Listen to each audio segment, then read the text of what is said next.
kungana n'uburemerezi bw'inyishu yawe. Nimwaguma muri jewe please, amajambo yanje akaguma muri mwebwe egala, musabe ico mugomba cyose kizobabera ko.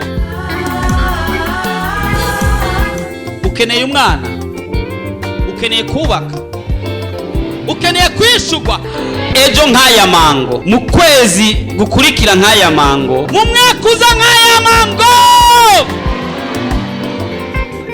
ibyawe bigiye kumenyekana kandi bose bazokumenya uriwe.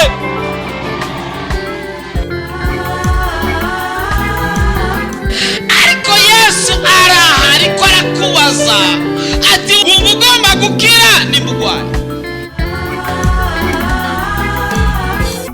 woba urusha, woba uremerewe, woba ufise ibibazo waburiye inyishu, woba ugomba kwakira Yesu Kristo nk'umwami n'umukiza w'ubugingo bwawe, woba ugomba kuvugana n'umukozi w'Imana Pasteur Jackson Nkeshimana, wo mwandikira ubutumwa bugufi kuri 76 96 96 96 kugira ngo agusengere kandi agufashe mu buryo bw'impwemu. Yesu yavuze ngo nimuze kuri jewe mwese abananiwe n'abaremerewe ndabaruhura. Afitiye Yesu mukinga jatiwe ariba ibyiza gusa ndaje n'umutima. Urashaka kwama ukurikirana ubutumwa bwiza ku telefone yawe? Ja kuri YouTube wandike Pasteur Jackson Nkeshimana, urasanga ko ubutumwa hamwe n'ubwo yavuze kera. Ntibibagire kugira subscribe canke s'abone, wibuke kubusangiza n'abandi.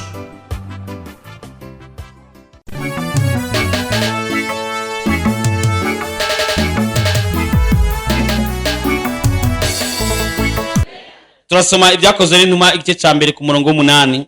Ariko muzohabwa ubushobozi mwemu niyabazako, muzoba ibyabona byo kunshingira intahe i Yerusalemu ni Yudaya hose ni Samariya no gushitsa ku mpera. Imana ihabwe icyubahiro. Tugiye igice cya kabiri ku murongo wa 4, avuga ngo bose buzuzwa mwemu yera, batangura kuvuga izindi ndimi uko mwemu abahaye kuzivuga. Imana ihabwe icyubahiro. Intumwa zarabanye na Yesu igihe kitari gito, kandi igihe babanye na Yesu barifuza ko baronka ubushobozi. Baragenda bagasengera abagwaye, bakabona utubitangaza duke duke tugenda dukoreka, babona bararyohewe. Mugabo bifuza ko umunsi urizina azobaha ubushobozi. Maze Yesu agira duge mu ijuru, arababwira ati muzohabwa ubushobozi mwemu niyabazako. Arabyumvise?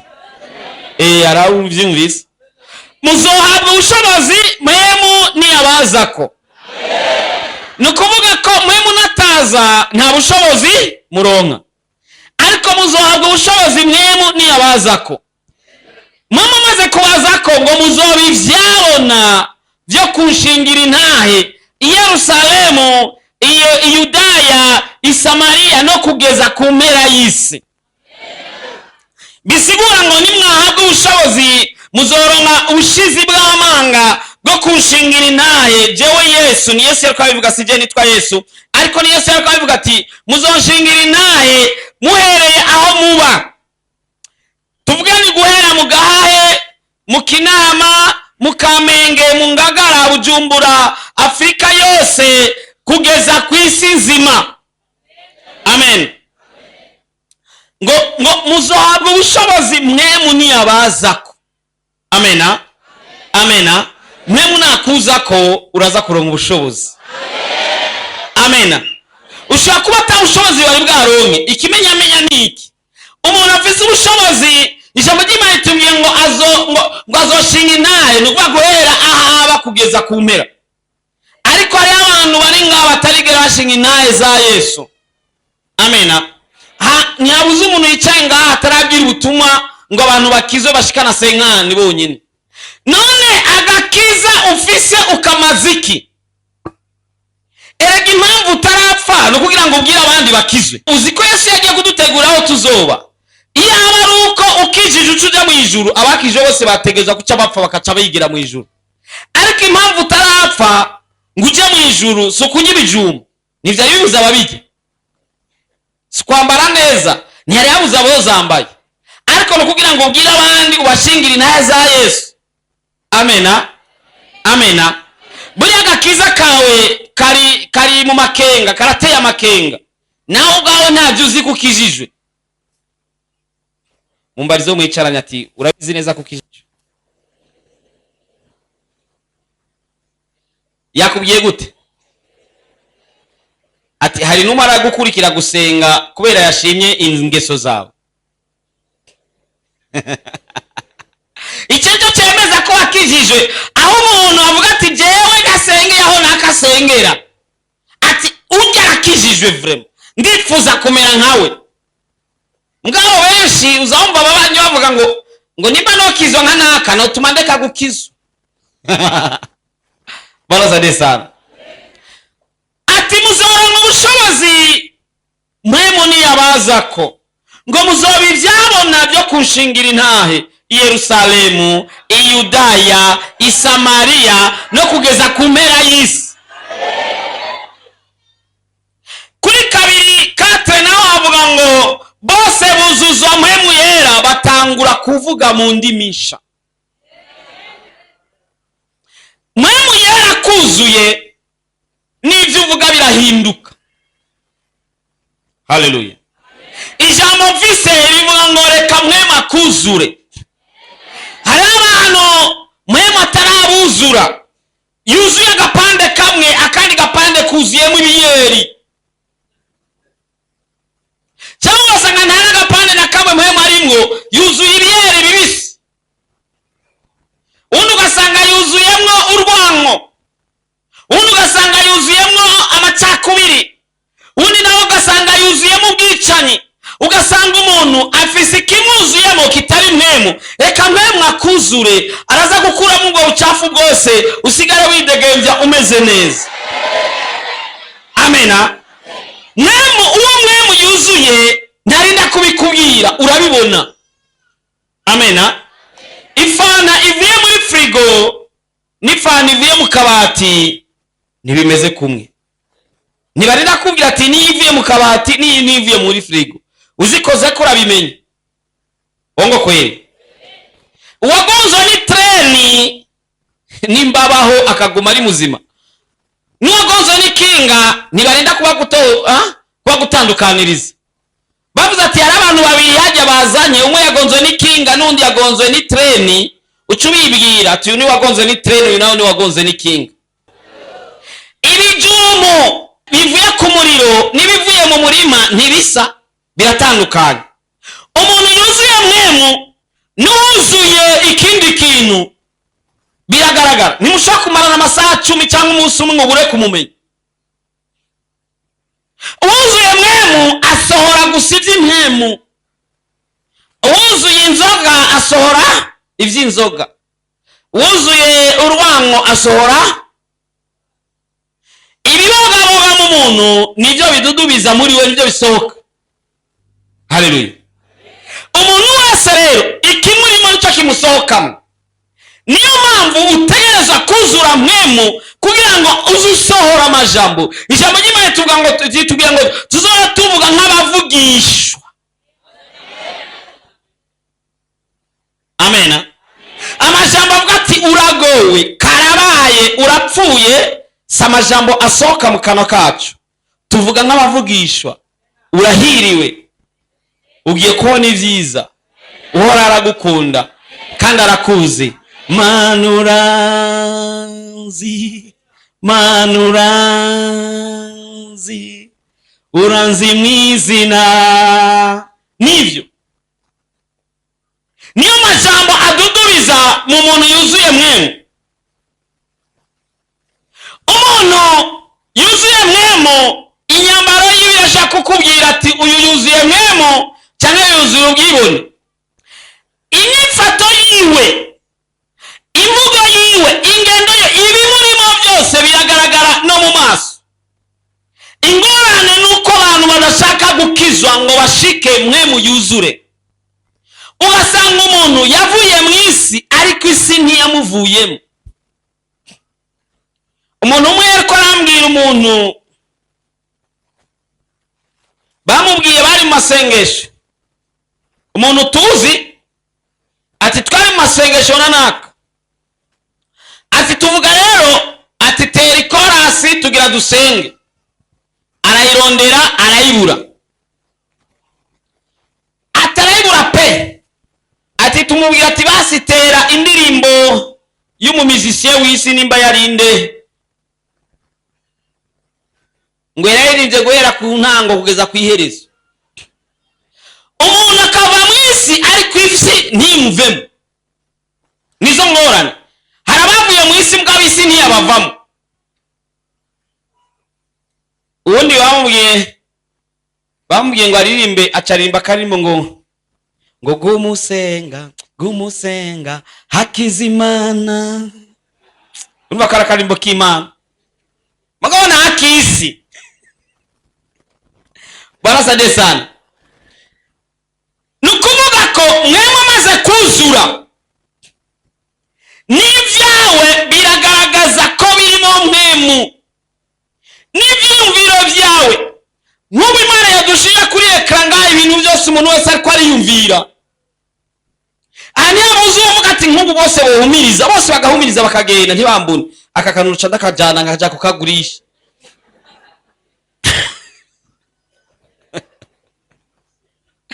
Nk'ubu Imana yashira kuri ekran ibyo umuntu wese ariko ariyumvira. Aniya muzuvuze programme yo kumugoroba kuja gusamba. Agasenga akinjira mu muka, mugabo saa 8 akaba yabaye uwundi. Reka mwema kuzure hose. Reka mwema kuzure. Umumama umwe yararwaye, ahamagara pastor ati pastor ingufashe usengere. Pastor aragera iwiwe, nyamumama amubwira ngo pastor je mfise igiheko, nico cyora kimfasha kugira ngo singwara. None nagihamagaye chance, ndagusavye pastor gisengere gisure gikore neza kugira ngo nkire. Barazade sana. Hari abantu bakizwa n'utudiri, gukizwa ikabadiri. Ugasanga umuntu ntiyakijije kuko agomba kwakira Yesu Kristo mwami mukiza w'ubugingo bwiwe, mugabo yakijije kugira ngo mwisite bamubone ko ari umuntu w'umunyangeso nziza, cyane ko afise idini asengeramo kubera abantu bahora bamutwenga kubera yirirwa muhira dimanche. Ugasanga umuntu yakijije kumbure kugira ngo naja gusaba akadeni nibaze bakamwime, ababwira ati nje ndasenga kuri Hope Church je niho sengera. Barazade sana. Ugasanga umuntu yakijije n'utudiri, urumva ntiyakijije kugira ngo aje mu ijuru, mugabo yakijije kugira ngo boss ntabone ko ari umupagani basi. Hari umugabo we yigeze kubigira yitwa Simoni. Simoni Bibiliya imwita ngo Simoni w'umunyamareba. Yakora amareba yiwe agasamaza abantu, kugeza abantu bamukondorera inyuma, bamwe batanga kuza bamwita ko ari we Mana kubera arakorera mamaji akabakorera utuntu. Barasade sana. Umunsi urizi n'aba Filipo baraja kuvuga ubutumwa, barabuvuga abantu barakizwa, hakizwa papa, hakizwa mama, na Simoni akizwamwo arabiheba, arakizwa arabatizwa.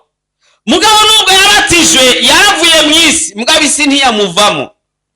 Undi munsi bamaze kumenya abigisha, bamaze kumenya ko ari abantu bariko barakizwa hariya, baza kurungika Petero na Yohana kugira ngo nabo baje kubuvugaho. Bagezeyo Petero atangura gusengera abantu, baruzura mwemu. Barasade sana. Buri hari ibintu bitatu bituma umuntu ashobora kuzura mwemu. Hari ijambo ry'Imana, buri ijambo ry'Imana umuntu ariko arivuga, wewe uryakira mwemu arashaka kugendera ukazubona wuzuye mwemu. Icya kabiri, Imana yashaka kugendera utabiziga ukabona uruzuye mwemu, utangiye kuvuga mu ndimi sha cyane ukatangura kumva ko ududubizamo mwemu. Barasade sana. Icya gatatu, barashaka kugusengera ukuzura mwemu. iyo mirongo yose irahari, ni kubera umwanya nayo turinda gusoma. Kimwe muri ibyo bitatu kirashobora kugufasha kuzura mwemu. Ubaye umukristo utuzuye mwemu ntacyo uba umaze, uba umeze nk'agatiyara kigira. Simoni arakizwa, aba umukizwa, mugabo umukizwa w'umunyamadiri.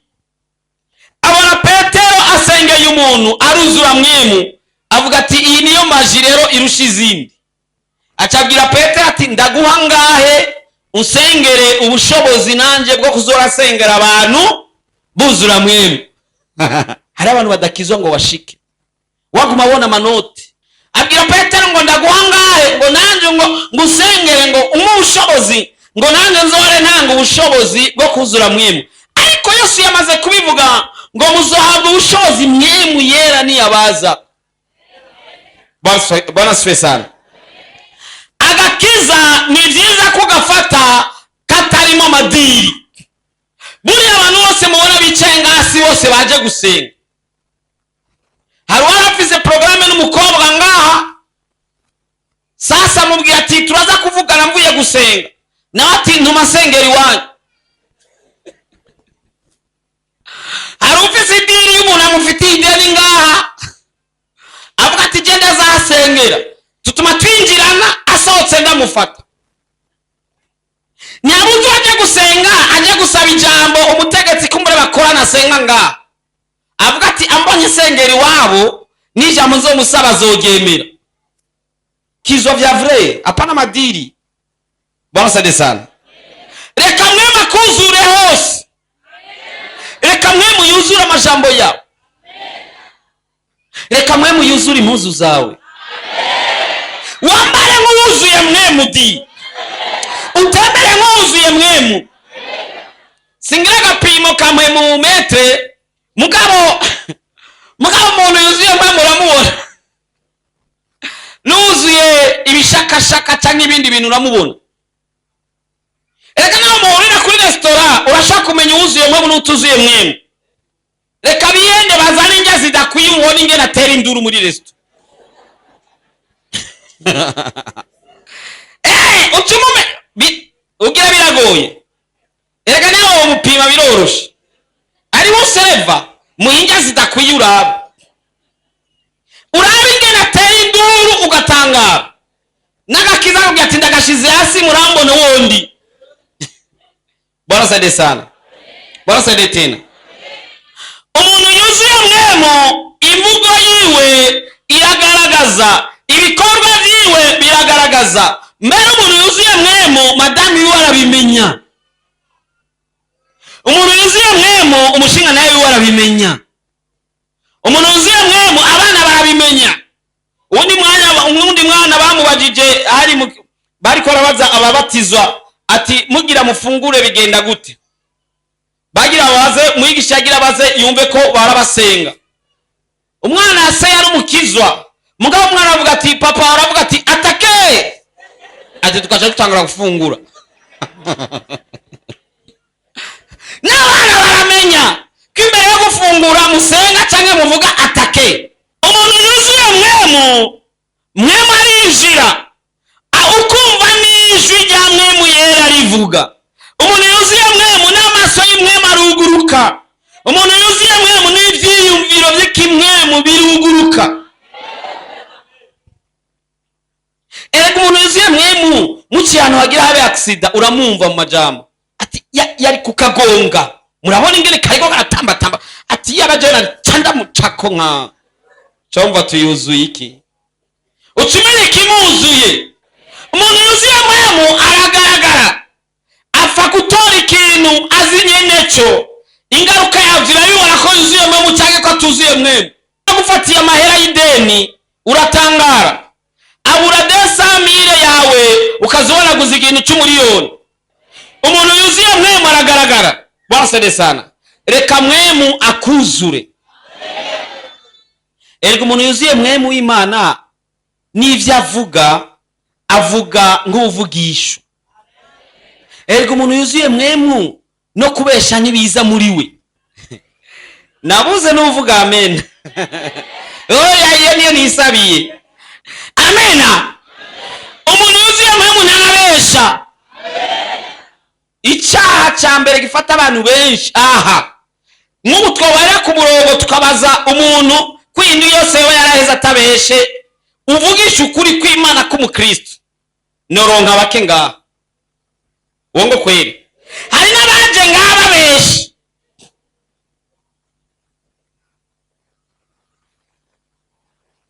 umugabo umwe yari muri bisi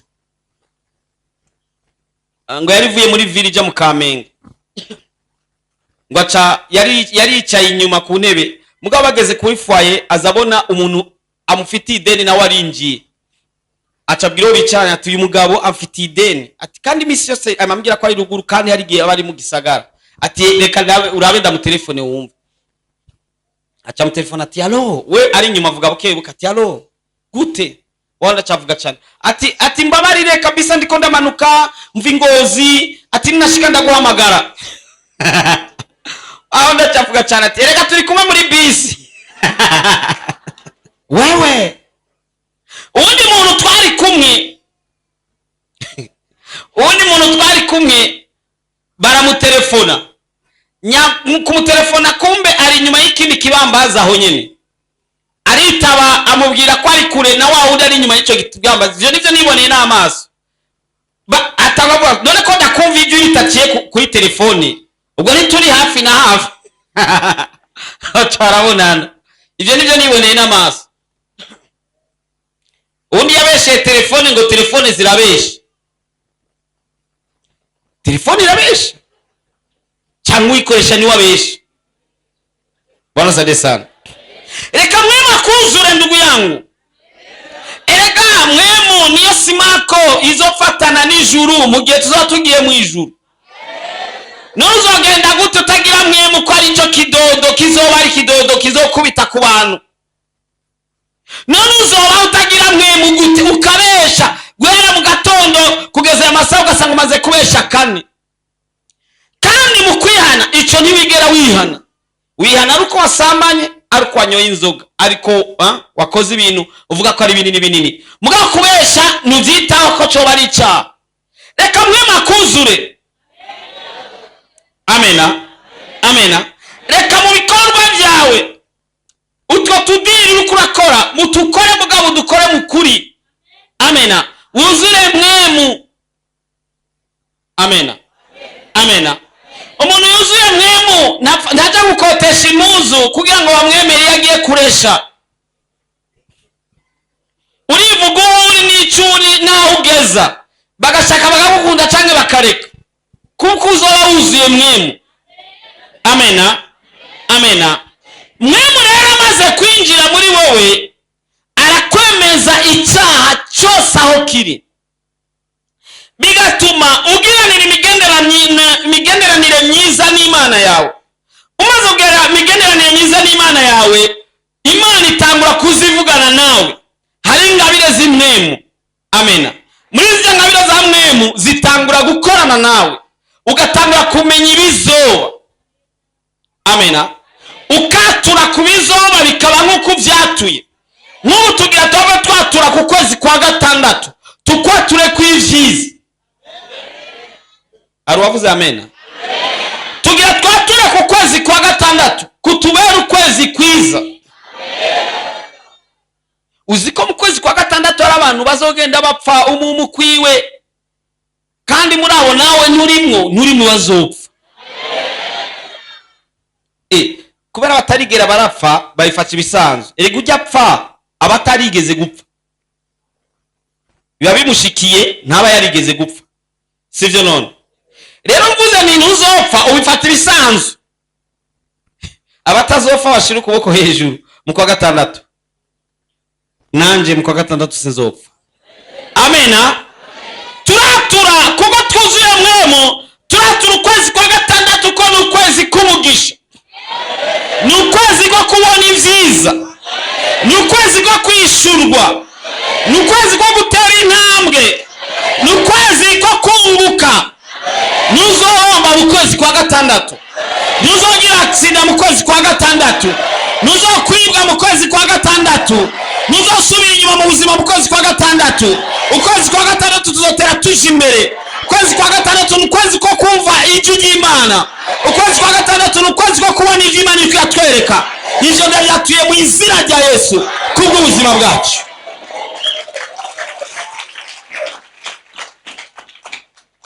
Ukwezi kwa gatandatu uzomenya wa muntu yari amaze imisi agukorera ikibi. Uko kwezi kwa gatandatu uzokwimbira ikinogo niwazokigwamo mu izina rya Yesu. Uko kwezi kwa gatandatu kuzokubera ukwezi kudasanzwe mu buzima mu izina rya Yesu. Bagiye kukuvuga neza nubwo batabishaka. Bagiye kuguha amazina meza nubwo batabishaka. Ukwezi kwa gatandatu ni ukwezi kwawe ko gukira. Izo ndwara zarakubabaje cyane, ariko uku kwa gatandatu ugiye gukira kandi ugiye kubona Imana mu buzima bwawe. Amena, amena, amena, amena. Ngiye ndagusenge mwemu adudubize muri wowe, ingeso zitari zimeze neza zihere, maze utangure kwerekwa ibyiza by'Imana. Amena.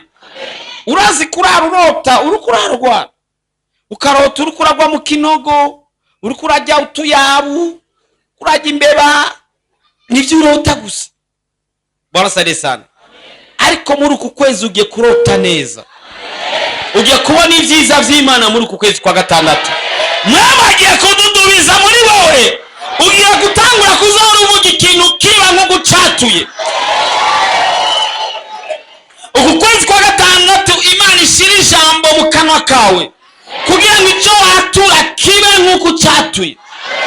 Kuko ijambo ry'Imana tubwira ko tuvuga nk'Imana, ni ukuvuga ngo tuvuga nk'abavugisha. Amena, amena, amena, amena. Uku kwezi kwa gatandatu inyota y'ibibi wari ufise ihere mu izina rya Yesu. Usanga bafite inyota yo gutukana, yo kwiba, yo gusambana, yo kunywa inzoga. Mugabo muri kwa gatandatu inyota ihere mu izina rya Yesu. Reka nkubwire, Satani yoba yari yateguye ikibi nka divorce cyangwa ikindi kibi cyobaye mu buzima bwawe muri kwa gatandatu, ndabihagaritse mu izina rya Yesu. Ndahagaritse imigambi yose y'abadayimoni n'abarozi n'ibinyakuzimu n'ibidayimoni byose, nta na kimwe kizogira icyo kikugira. Zaburi ya 91 ku murongo wa 10 havuga ngo nta kibi kizogira icyo kikugira, ngo kandi nta n'icyago kizokwegera ihema ryawe. Kandi ibi bigiye kuba mu kwezi kwa gatandatu. Amena, amena, amena. Ugiye kubabona bamaramara imbere yawe. Narimuzani ugiye kubabona bamaramara imbere yawe, kuko waragira bikore. Gwero musi ugiye kwandikwa ko kirazira. Narimuzani ugiye kwandikwa ko kirazira. Gwero musi bazabirende bazosanga uhoraho yamaze gushiraho kirazira. Amena. Uhoraho arakuzi kandi arazi n'amazina yawe. Yesu aguhezagire cyane. Amanama yose bazogira yo kukugirira nabi bagiye kuvumbuka, umwe aza kukubwira icyo bashitseko. Uku kwa gatandatu kandi uzoza ushingira intaye, kandi niko ndabivuga, kandi niko bimeze. Niba hirahira bakagira inama mbi kuri wewe, umaze ucomoka aze kubikubwira. Amena. Kuko igihe ni icyawe nawe. Reka mwema kuzure agera ahantu abogaboge muri wewe, aho Satani amaramara we nabiwe babura aho baguca, kuko ari kumwe nawe. Amena, amena, amena, amena, amena, amena. Yesaya 41 ku murongo wa 10 havuga ngo ntutinye kuko ndi kumwe nawe, ntukihebure kuko ndi Imana, nzogukiza, nzogutabara, nzokuramira n'ukuboko kwanje kw'iburyo ko kugororoka. Uwo ni arakubwira, kandi nanjye arabimbwira ko izi ntoke zingahe zose zirabajewe nanjye. Amena. Ngo ntutinye ngo kuko ari kumwe nawe, ngo ntukihebure ngo kuko ni Imana yawe, ngo nzogukiza, ngo nzogutabara, ngo mere ngo arahiriye umuntu yaje uno munsi. amena. Mbwira mugenzi ati urahiriwe. Sio kandi mbwira ati urahiriwe. Wicaranye n'utabikubwiye muva impande. Muva impande pe. Uja kwicara ahandi. Mubwire rero ati urahiriwe. Ko waje uno munsi. Ati imigisha yose ni yawe. Amena. Amena. Amena. Amena. Reka nkubwire. Hari umuntu amaze iminsi arira. Afise agahinda katagira uko kangana. Kandi ntariko rabona neza ejo ingene agiye kumera. Arabifise mu minwe. Kandi agiye kubikora. Hari nyishu ije kandi izoza giturumbuka.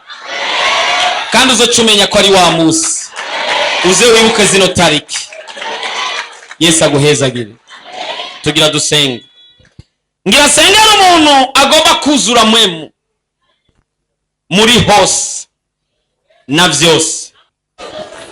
Mwami Yesu gira neza kandi uragororotse. Abana bawe bari hano mana, umwe wese arakeneye kumuzura. Mwemu wawe yuzure. Yuzure mu bibanza byose by'ubuzima bwiwe. Yuzure mu mvugo yiwe. Yuzure mu ndabo ziwe. Yuzure mu matwi, mu kumva kwiwe, ikintu cyose mana. Uno munsi n'umunsi udasanzwe wo kuzura mwemu wawe mana.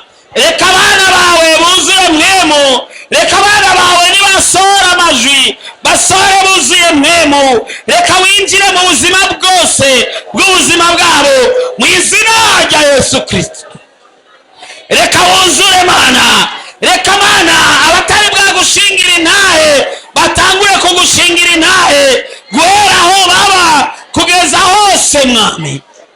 Reka mwemu yinjire mu mibiri akureho indwara zose mu izina rya Yesu Kristo. Ndakanama indwara ziri mu bana bawe mwami mu izina rya Yesu Kristo. Indwara z'umushishito, indwara z'amaraso, indwara z'amaso, indwara z'umugongo, indwara zo mu nda, indwara izo arizo zose. Ukugira neza kw'Imana kwinjire guhindura ibintu byose bimeze nabi bihinduke bibe byiza. Igitangaza cyawe mwami gikoreke.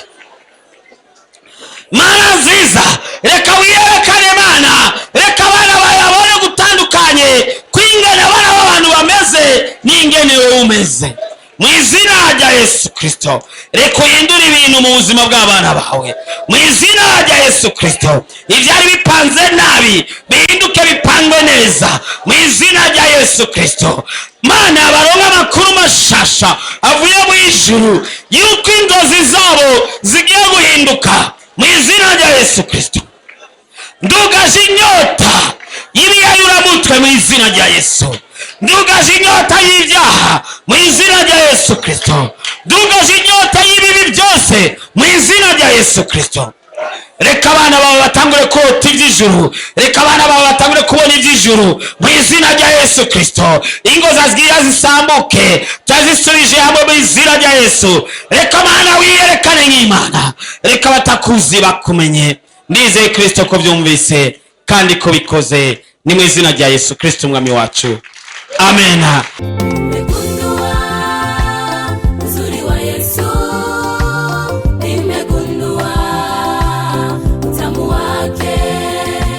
Uburebure bw'ingorane yawe bungana n'uburemerezi bw'inyishu yawe. Nimwaguma muri jewe please, amajambo yanje akaguma muri mwebwe egala, musabe icyo mugomba cyose kizobabera ko.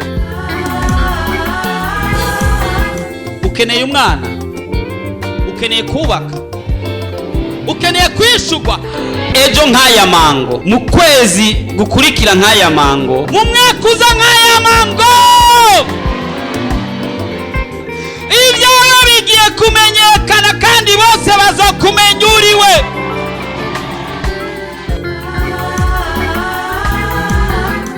Ariko Yesu ariko arakubaza ati umugomba gukira ni mugwayi. woba urusha, woba uremerewe, wowe ufise ibibazo waburiye inyishu, wowe ugomba kwakira Yesu Kristo nk'umwami n'umukiza w'ubugingo bwawe, wowe ugomba kuvugana n'umukozi w'Imana Pasteur Jackson Nkeshimana, wowe mwandikira ubutumwa bugufi kuri 76 96 96 96 kugira ngo agusengere kandi agufashe mu buryo bw'impwemu. Yesu yavuze ngo nimuze kuri jewe mwese abananiwe n'abaremerewe ndabaruhura. afitiye byinshi mu kiganza cyiwe areba ibyiza gusa indazana z'umutima. Urashaka kwama ukurikirana ubutumwa bwiza ku telefone yawe? ja kuri YouTube wandike Pasteur Jackson Nkeshimana urasanga ko ubutumwa hamwe n'ubwo yavuze kera. Ntiwibagire kugira subscribe canke sabone. Wibuke kubusangiza n'abandi.